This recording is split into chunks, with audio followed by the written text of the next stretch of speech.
What up, folks? How's it going? This is Avijit here, and welcome to DevOps Challenge Hub.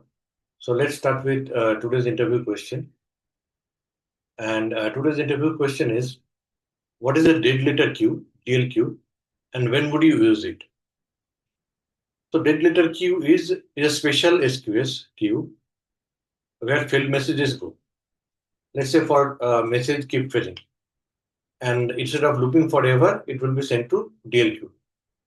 Like consumer picked up the message, and for some reason, consumer not able to process it, failed it. Again, tried another consumer tried picked it up and failed it, and it happened a couple of times. Let's say it happened 5 times.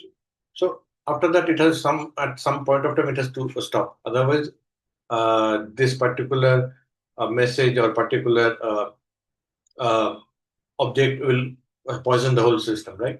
Because it will consume the CPU memory power. So it will be sent to a dead letter queue.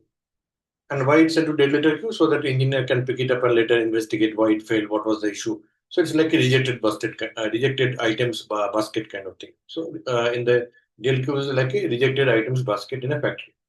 So how it works? Producer sends the message, normal SQS queue. Consumer tries to process, fails. And after maximum receipt count, let's say 5 tries, message move to DLQ, dead letter queue. After 5 times, whatever value you set here, if you set 5 times, if you set 2, after 2 failures, it will be moved to dead letter queue. Then engineer inspect dead letter queue, find out why it was failed. So let's look at a couple of scenarios where we can use it. Jenkins sends build job to SQS. All the build jobs goes to SQS. And one by one, build job picker, they will pick it up and start building. So one job is continuously failing, one build job. Why? Because maybe repo URL is invalid or some other issue. So instead of trying indefinitely, after 5 failures, the job message moves to DLQ, dead letter queue. And then DevOps engineer check DLQ to fix issues. Maybe some configuration is wrong. So they will figure out why it was failing. Another example can be log processing. The message has corrupt JSON. JSON file is corrupted. So consumer is not able to parse it. It's failing. So instead of blocking, that bad message goes to DLQ. Bad message goes to DLQ, and then later a DevOps engineer can look at the JSON file, why it's corrupted. They can investigate and fix the issue. So team can debug it later. So this is the normal queue, APC. There are 3 messages. Consumer picks up A, it fails 5 times. Consumer picks B, it success, C success. So after 5 retries, A will go to DLQ, dead letter queue. So DLQ will have this A message. So from DevOps engineer perspective, DLQ, dead letter queue, prevents poison messages, bad or corrupted one. It will prevent poison messages, bad or corrupted one, from blocking the entire system. Helps in debugging failed jobs and messages. Often used with CloudWatch alarms to notify when message lands in DLQ. Once this message lands in DLQ, there may be CloudWatch alarms, and that alarm will send a message. Can be tied up to SNS and ACS, and you can get an email. This practice always configure a DLQ for critical queue. If the queue is critical, then always configure this one.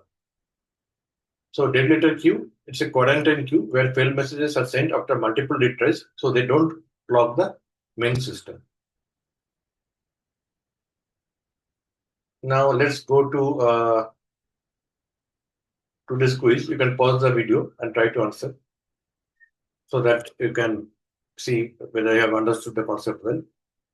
What is the primary purpose of dead letter queue in SQS?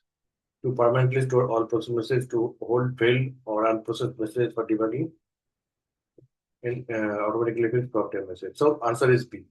To hold failed or unprocessed messages for debugging. What determines when a message is moved from main SQS queue to DLQ?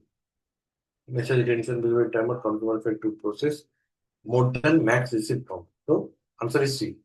Consumer fails to process messages more than max receipt count times. Next question is in a CI/CD DevOps pipeline, a build job fails multiple times due to an invalid repo URL. What happens if a DLQ is configured?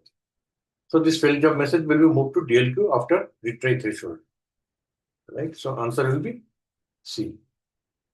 Why is DLQ often compared to rejected items basket in a pattern? Rejected items basket, because it separates problematic messages from normal flow for inspection.